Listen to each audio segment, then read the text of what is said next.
Sometimes some of the youngsters, when they come for counseling, they say to me, Pastor, I don't think so. This is a sin. I don't think so. It's a great sin because it's normal.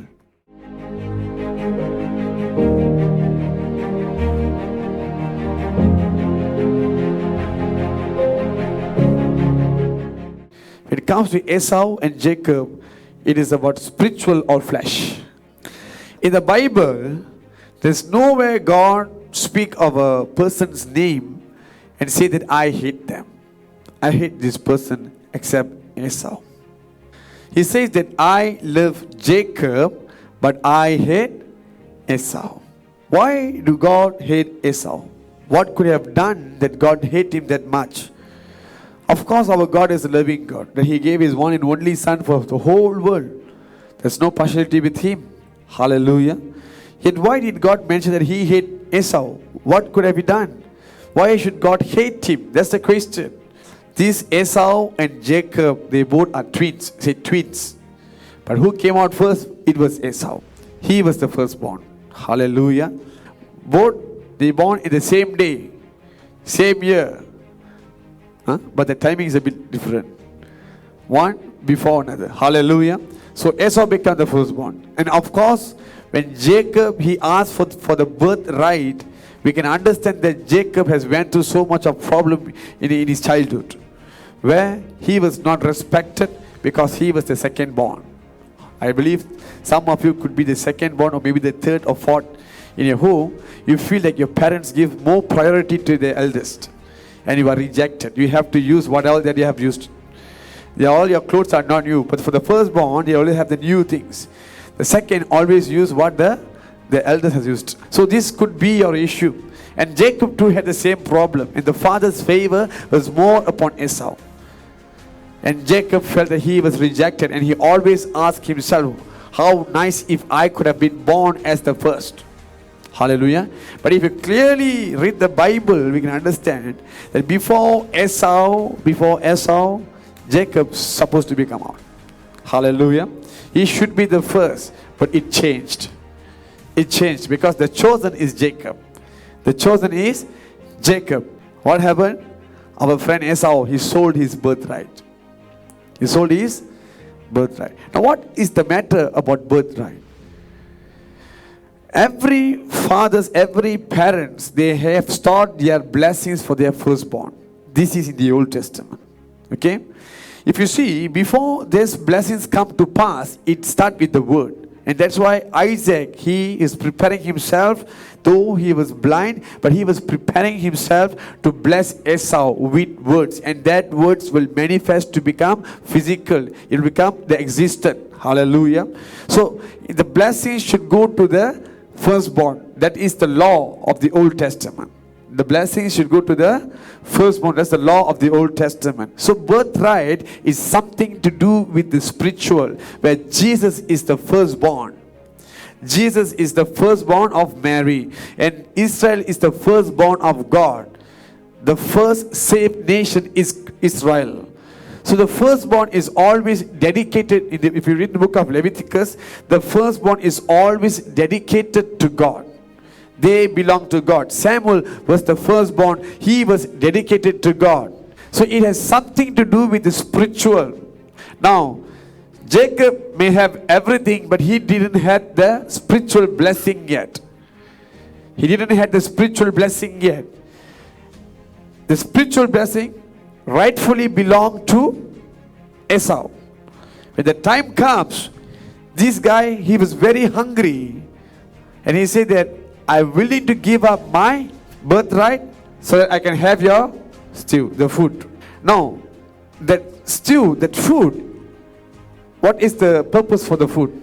For the flesh. When we are hungry, it's because of what? We can feel that hunger. That is because of flesh. We crave for things. We want something to eat. So this is what you should understand.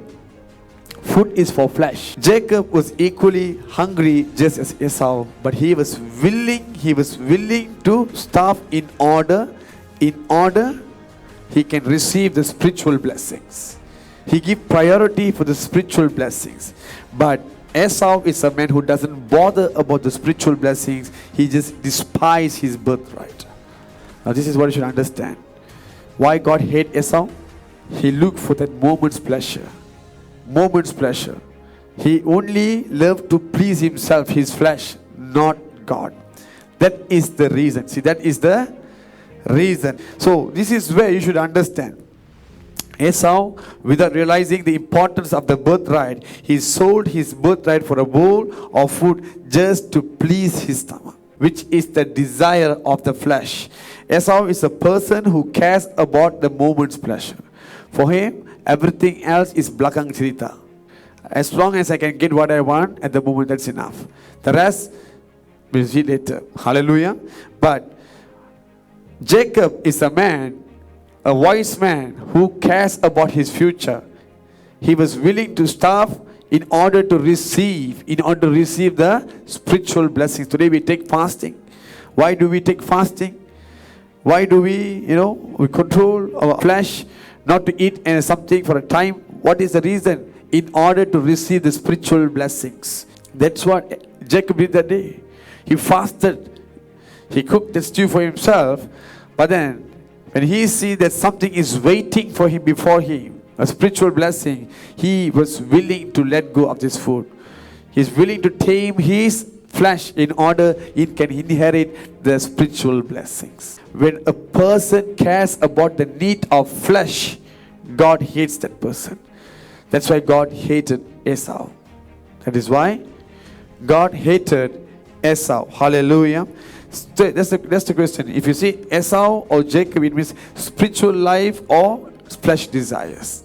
You must sow into the spirit in order to reap everlasting life. It's not that I am already saved once.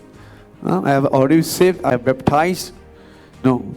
You must keep sowing until your day, the last day of your life on this earth, in order to inherit the everlasting life. The Bible clearly says that if you sow into your flesh, you will reap destruction. If you sow into the spirit, means the spiritual life, you will reap the everlasting life. If you live on this earth pleasing your flesh, fulfilling the desires of your flesh, your sinful nature, you will end up in destruction. You will end up in destruction.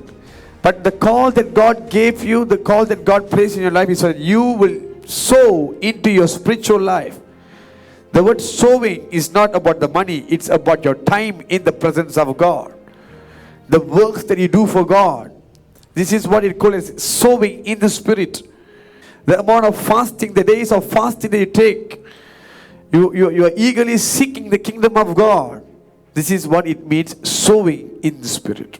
But we often rebel against God. We please our flesh. We want to satisfy the sinful nature. We go against the word of God. And at one point we say that, God is saying that He will come, but He still is not coming yet. He will never come at all. That's what we feel. He will never even come. So we can continually do sin. We are after the blessings of this world. But God said that sow in the spirit, the blessings of this world will be following under.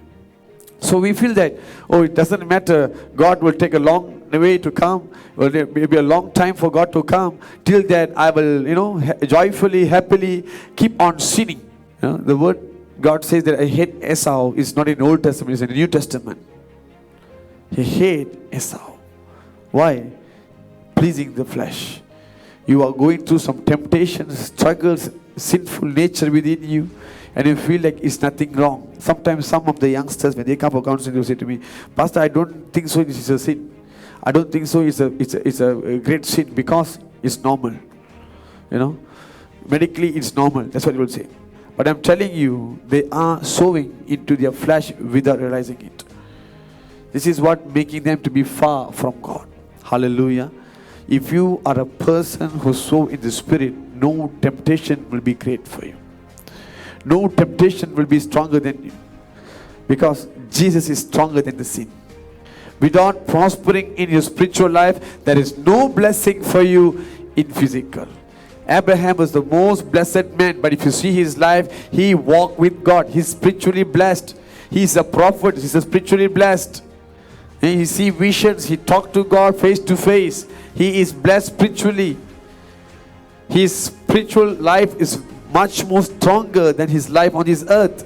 And that is why God blessed him on this earth. Without prospering in the spiritual realm, you will never prosper on this earth. So choose to be Jacob instead of Esau.